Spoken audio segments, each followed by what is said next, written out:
I wasn't expecting to make a video this early, but due to circumstances I am. First things first, there is a very short prototype demo out for CyberSurfer, feel free to give it a go. It's very rough, but I'll get to more of that in a moment.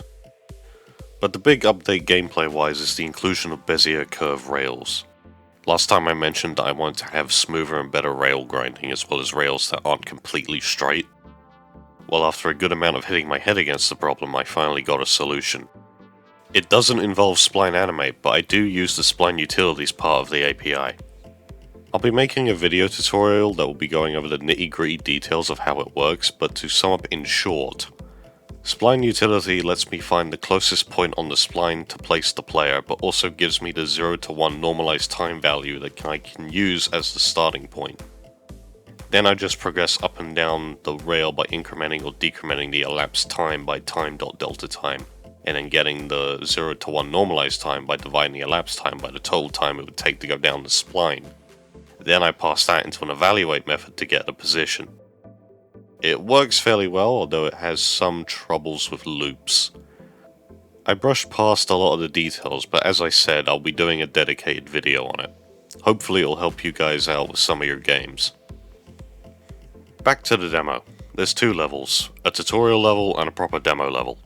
The tutorial level is pretty short, just explains the controls, there's invisible walls to keep you in bounds, and has one of every mechanic that's been made so far.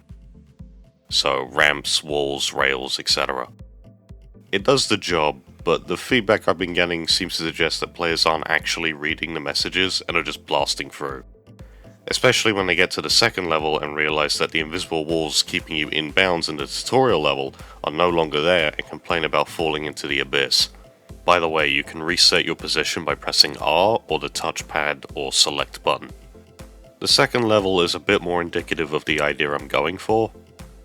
The level isn't flat, there's multiple corkscrews and many more obstacles, and a rail you can take as a shortcut if you want. It's far from perfect in a lot of ways. I plunked down most of the obstacles in a half-assed manner and didn't account for the speed that the players would go, or their unwillingness to slow down. This has resulted in a lot of feedback of players complaining about hitting the walls and the general precision of the movement at high speed. I'll be getting back to this point a little later. Although I didn't get much feedback about it, something I did notice was how uncooperative the physics often were. There's a sudden drop in the level near the beginning that has a sign telling you to slow down. That sign is there because if you don't slow down, you go right off the edge into nothingness. This isn't intended behavior. By default, the player should be matching the surface normal, but I never really took into account sheer drops. I'll need to do some further testing on this, but I think a good example of what I want to happen is the acid drops or transfers from the Tony Hawk games. I might also use this as an excuse to change how the game manages surfaces in general and better landing prediction stuff. Now, you might be wondering why the second level has nothing keeping the player in bounds when the tutorial level does. Simply put, I couldn't figure out a way of doing it. The two levels' geometry is made in Blender, and for the first level, which is flat, all I had to do was raise the edges to get walls. But for the second level, that isn't an option, and no matter how hard I tried, I couldn't find an easy solution to the problem. That didn't take an ungodly amount of time, so I just removed it altogether. I definitely need to think about building the track with the spline tool instead of making it with Blender and importing it in. There's tools built in that would make putting up the boundaries that keep the player in a lot easier to place, but there's also another reason. Getting back to an earlier point, I've been thinking about the player having full control over their speed again, and I'm still torn on it.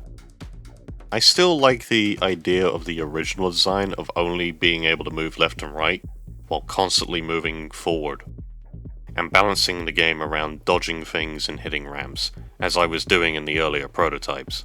But like I mentioned in the last video, I previously got it working by placing a ton of waypoints along the track to aim the player down it. But with the spline tool, I could do what I'm doing with the rail grinding and set part of the rotation in a similar way instead. In other words, as the player moves down the spine, they'll be automatically turned in the direction that they need to be turning in, while they can continue to freely move left and right. I'll make my decision once I've figured out how to make tracks using the spline tool, but I'm sure you guys will have opinions about how much control you want over the character anyway. I have some other things to chat about. Remember Rotaction? Well, I recently updated the Google Play Store version to support a more recent Android API. In the process of doing that, I remembered the phone version is kinda busted and I should probably fix it at some point. The game isn't perfect in general, but the phone version is quite bad. Here's a few things I'm looking to fix. Mobile touchscreen controls need to function better, controller support for phones, lock the aspect ratio to 16:9 for parity on all devices, adjust the amount of points required for unlocks, and adjustments to enemy spawning to make it more performant. I haven't touched the code for this game in well over a year, so these fixes and updates may take some time. So expect an update sometime next year, when I'm hopefully less busy enough to work on it again. Speaking of being busy, you might be wondering what happened to the video about my exploration into Unity alternatives. Well, it's still happening, but I haven't started it yet. After putting up the last video, I didn't realize how close I was to the deadline I had set myself to get a playable prototype out, and as such spent the time between then and now working on nothing but CyberSurfer. But with that deadline out the way, I can finally get started on it. But there's more. Last year there was a game jam called 7 Day FPS, and I submitted a really shitty game to it. And a few days before I sat down to start work on this video, they announced it would be happening again this year. Now, I don't know if I have the time to be able to work on something along with all the stuff I previously mentioned here, but I would also note that last year the deadline for the jam kept getting extended until it ended up being a month long. If for whatever reason that happens again, I might be able to find the time to work on something. And I do have an idea for something. A VR game that's kinda similar to Pistol Whip, but with some Half-Life Alyx style gun handling, where the player is grinding on a rail shooting enemies in a level generated around a song that they have loaded in. I've never worked on a VR game before, but I've always wanted the excuse to learn how to make one. I'll probably make a decision around the start of December, but feel free to chime in if you think I should have a crack at it.